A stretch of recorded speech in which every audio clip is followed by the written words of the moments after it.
ఎలా చేయాలి. ఇప్పుడు నేను చెప్పండి సార్. అప్పుడు తాత్కాలికంగా చేసి ఏర్పాట్లు ఏవైతే ఉన్నాయో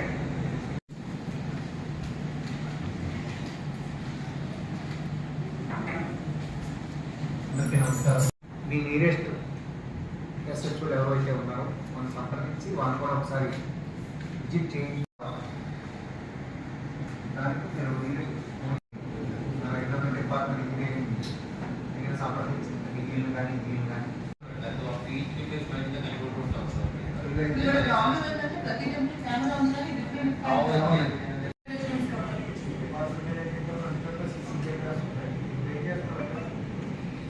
రెండు 2015లో కానీ కోట్ల సంఖ్యలోనే రాష్ట్రం నుంచి అలాగే పొరుగు రాష్ట్రాల నుంచి కూడా భారీ సంఖ్యలో ప్రజలు రావటం, ఇక్కడ పుష్కర స్నానాలు చేయటం, తర్వాత దగ్గరలో ఉన్న టెంపుల్స్కి వెళ్ళటం అనేది కూడా ఎక్కువ మంది మెజారిటీ కనీసం 60 to 70% ఖచ్చితంగా ఏదో దేవాలయానికి సందర్శన వెళ్తారు.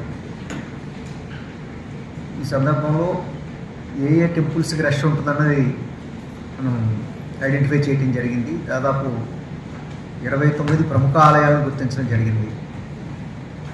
దాంతోపాటు ఘాటుకు దగ్గరలో ఉన్న టెంపుల్స్కి కూడా మిగతా రోజుల్లో పెద్దగా భక్తుల సంఖ్య లేకపోయినా ఈ పుష్కరాల సందర్భంలో వస్తారు. దానికి సంబంధించి మనం పర్మనెంట్ వర్క్స్ ఏమేమి చేయాలన్న దానికి సంబంధించి 543 ఆలయాలను గుర్తించడం జరిగింది. దానికి సంబంధించి ఇప్పటివరకు 162 వర్క్స్కి శాంక్షన్, అడ్మినిస్ట్రేటివ్ శాంక్షన్స్ కూడా ఇచ్చుకున్నాం. 162 వర్క్స్కి టెండర్స్ పిలిచాము. దాంట్లో 43 వర్క్స్ ఆల్రెడీ మనం గ్రౌండ్ అయ్యి చేత ఈ పనులన్నీ కూడా మిగతా 543 వర్క్స్ కూడా టెండర్ ప్రాసెస్ కానీ వర్క్ కంప్లీషన్ కానీ మనం జూన్ ఉంటే ఏప్రిల్ కల్లా పూర్తి చేసుకునేలా మనం ప్లాన్ చేసుకున్నాం. ఆ రకంగా టైం లైన్స్ ప్రకారం అయిపోతుంది. కానీ ఆ తర్వాత 2 నెలలు ఏం చేయాలన్నది కూడా ఇప్పుడు ప్లానింగ్ కలెక్టర్ గారు కూడా దాని గురించి డిస్కస్ చేయడం జరిగింది.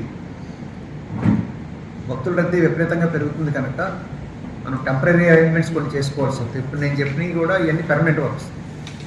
టెంపరీ వర్క్స్ ఏ రకంగా చేసుకోవాలంటే main queue line, shelter, temporary toilets, drinking water, ఈ 4 ఇంపార్టెంట్ కాంపనెంట్స్.